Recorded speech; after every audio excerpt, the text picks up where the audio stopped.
สบายดีสบายดีมื้อนี้มากินข้าวนอกบ้านเด้อมื้อนี้เด้อกินอาหารตามสั่งผัดกะเพราทะเลจ้ามาเด้อมาเด้อ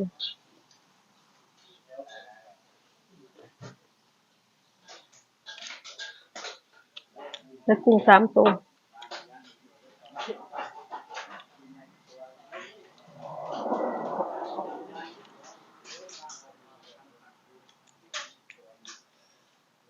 มากินน้ำกัน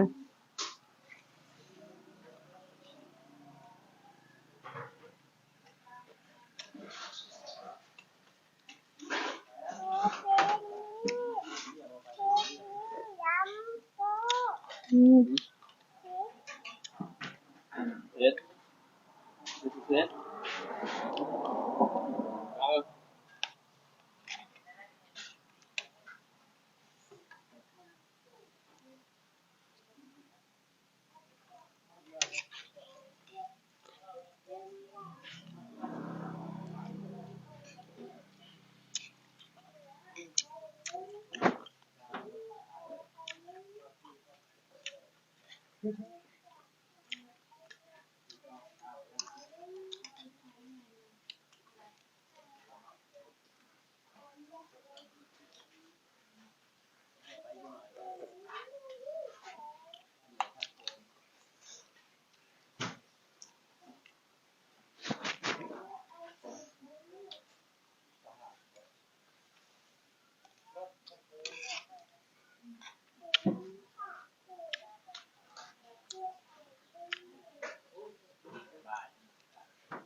นางน้อย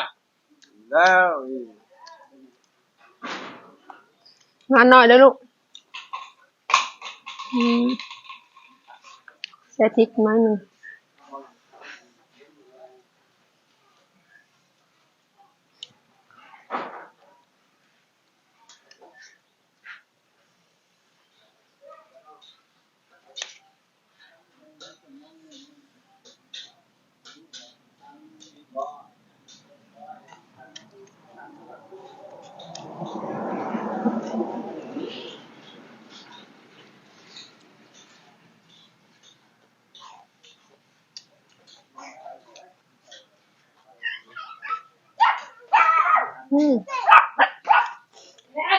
มันหน่อยมันหน่อย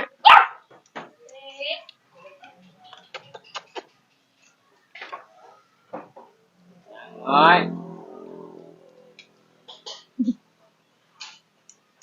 อยากจะมา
18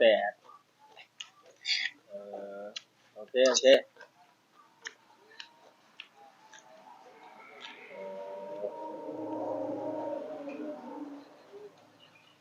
โอเคโอเคโอเคเดี๋ยวจะร่วมเข้ากัน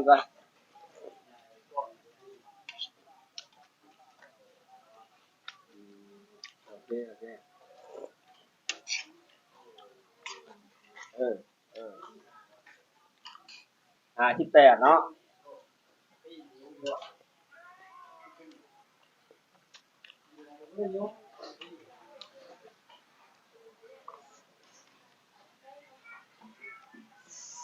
เอ้า3 ปีแล้ว จักแหละบ่ได้ฟังนํโดยอืมน่ากินบ่กุ้งลูก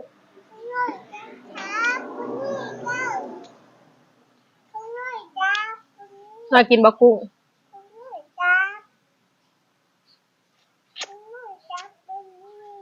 โดยเอาหน่อยอ่ะหน่อยเอ้ย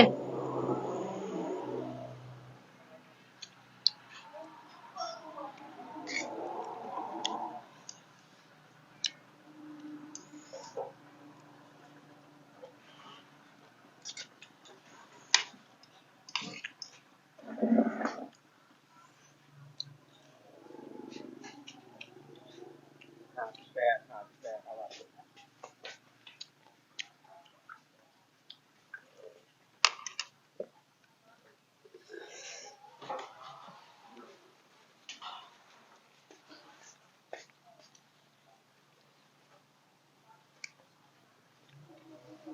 ที่ในรถที่ไหนอิ่มพี่น้องอิ่มแล้วแต่ก่อนพอกันกินหน้ากินนี่ไปก่อนครับเป็นละลาย